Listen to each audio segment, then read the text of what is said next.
Où avez-vous appris à dire autant de conneries? 2 ans de télé. C'est du journalisme total. Et bonsoir à tous. Alors, dans 2 jours commence un événement mondial très important, les Jeux Olympiques. Alors, me direz-vous, mais c'était pas déjà l'année dernière, les JO? C'est pas censé être tous les 4 ans? Alors, en fait, là, c'est très simple, c'est les JO dont tout le monde n'en a rien à foutre. Non, je parle pas des Jeux paralympiques, ça, c'est juste que eux, ils sont moins médiatisés. Mais c'est pas parce que c'est moins médiatisé qu'on s'en fout. Là, c'est les Jeux Olympiques d'hiver et eux, ils sont autant diffusés que les Jeux d'été, mais globalement, les gens, ils regardent pas trop. Sauf que cette année, ça fait parler. Non pas grâce aux performances des athlètes, mais bien pour des raisons géopolitiques. Et autant dire qu'il y en a plus d'une. Et ça a commencé dès le 9 décembre 2020, avec l'annonce des États-Unis d'un boycott diplomatique. En gros, les athlètes américains pourront aller concourir, mais aucun représentant officiel n'assistera à la cérémonie d'ouverture. Alors, les tensions entre Américains et Chinois sont dues notamment à la militarisation de la mer de Chine méridionale, à la concurrence économique et au recul des libertés à Hong Kong.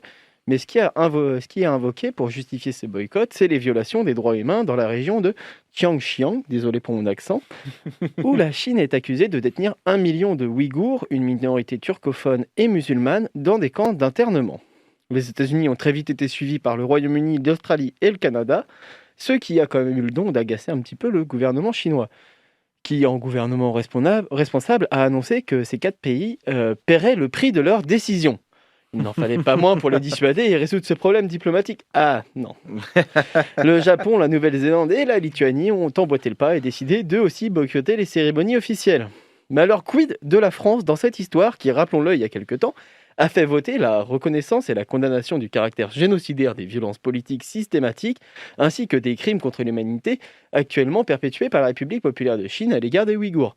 On va quand même pas envoyer des représentants officiels d'un pays qui commet des crimes contre l'humanité et un génocide. Eh ben, c'est plus difficile que ça. C'est étonnant.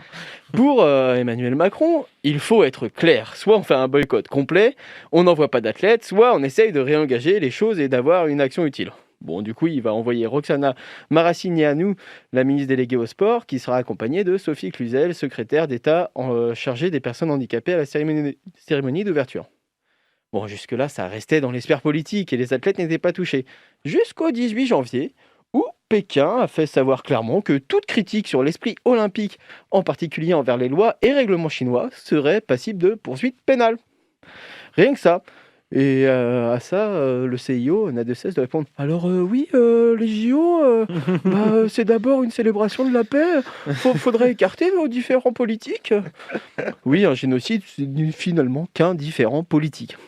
Et là, je vous ai parlé que des plus gros conflits qu'il peut y avoir. Ne parlons pas des craintes de piratage des téléphones des athlètes qui sont obligés d'installer une application chinoise, à la viande qui contiendrait des produits dopants, ou encore du fait que 100% de la neige des JO d'hiver sera artificielle.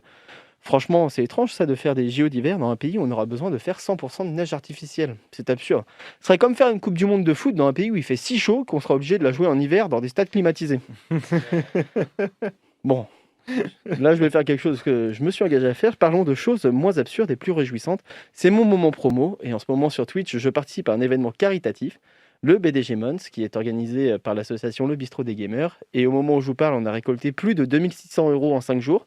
On récolte des sous pour l'association DBC Santé qui œuvre pour le rapprochement entre le corps médical et les patients et leurs proches. Donc si vous avez les moyens de donner ne serait-ce qu'1 euro pour ce BDG Month, n'hésitez pas. Et sur ces paroles, moi je vous souhaite une bonne fin de semaine. Prenez soin de vous et de vos proches. Faites attention aux récupérations politiques, aux fachos et aux flics. Et à la semaine prochaine.